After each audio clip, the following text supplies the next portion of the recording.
What's up, guys? True Crime King here. For those of you that are new, I give my opinions and my reactions to anything true crime related. I'm just your average guy, you know.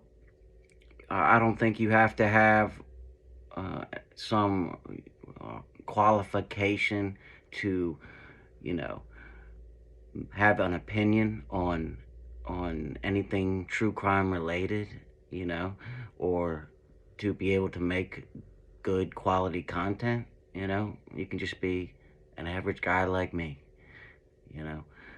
So, if you're a fan of true crime, hit that subscribe button, that notification bell, and don't forget that like button, as Pamela always says.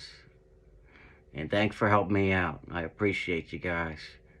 Now on to the video. Happy Saturday, boys and girls. True Crime King is back.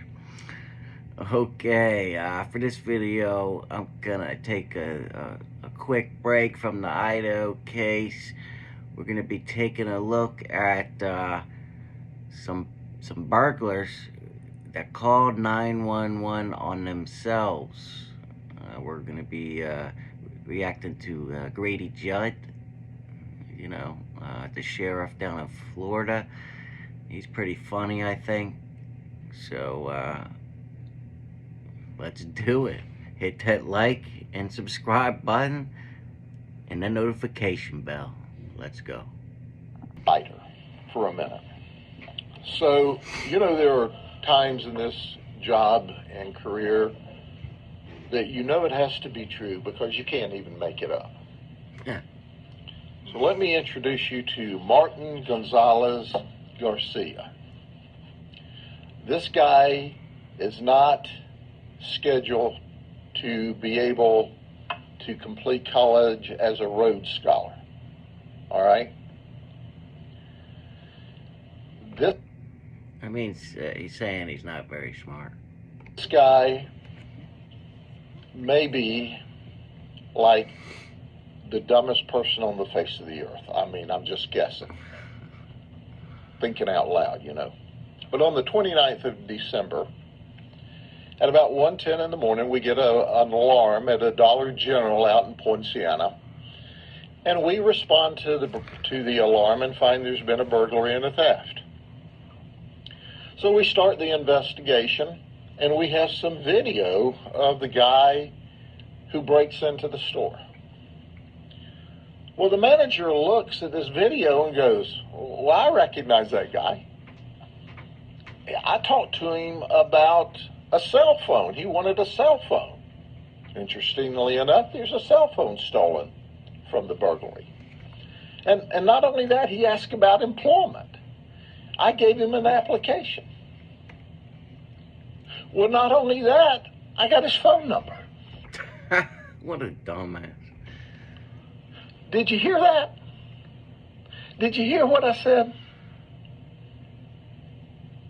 I didn't stutter.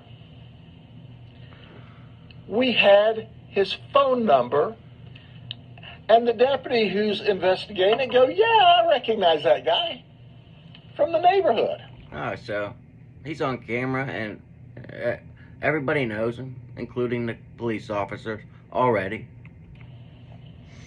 So we look for him all through the night, and the night shift goes home. They come back to work that night.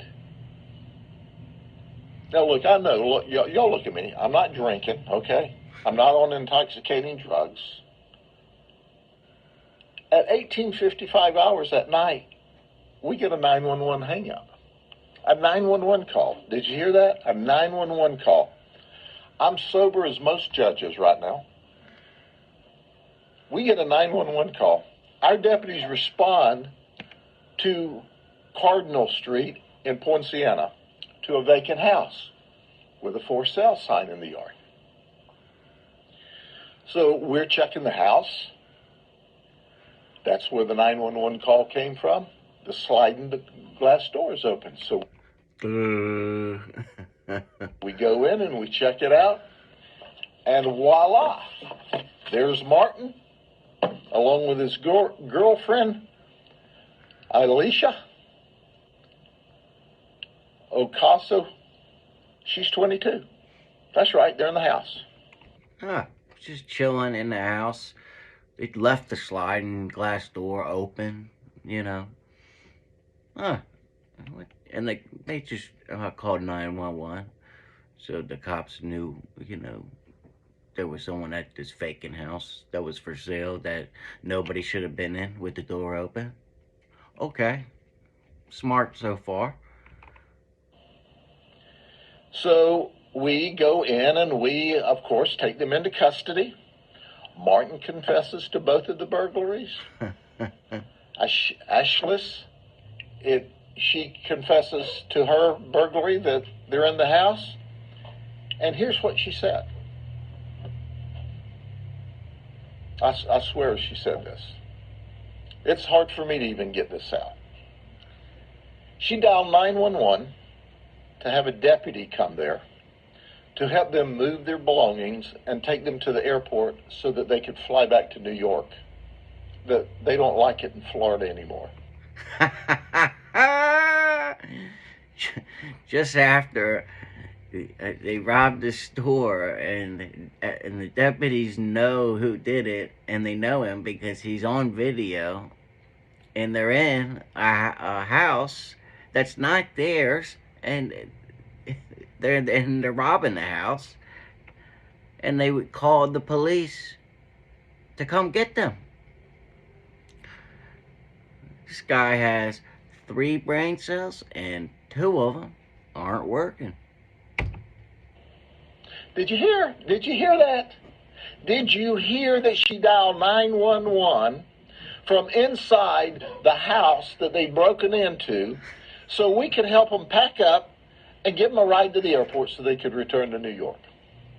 This has got to be the dumbest couple that I've ever seen. I mean, come on now. You have to be from New York to do something like that. Or you could have been from Baltimore because he used to be there. Hey, I'm from Baltimore. Come on, Grady. Or he has an outstanding warrant in Cleveland, Ohio. You could be from Cleveland. But for some reason, I don't think, even as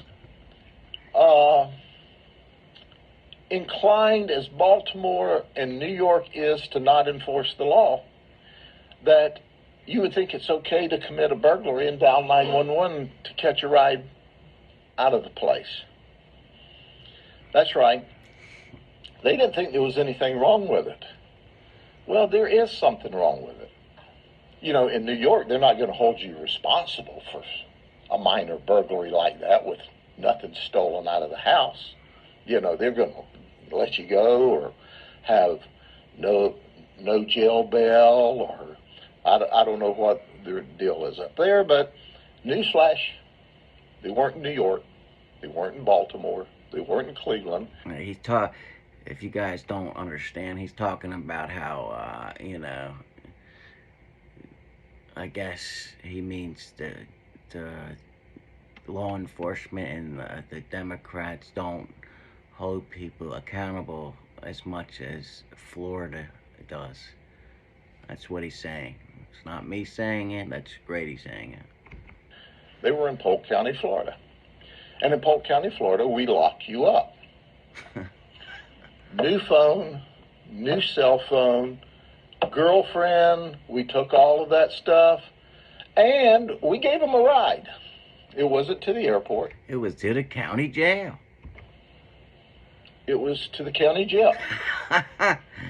But given the circumstances in New York City, hey, maybe the county jail in Polk County is better than New York City. It's certainly safer than New York City.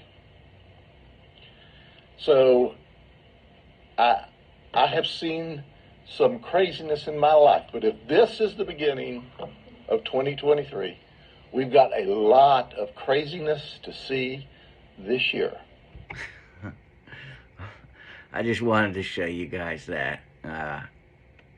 I thought that was pretty funny, and I wanted to start the Saturday off with a laugh. So until next time, True Crime King, out.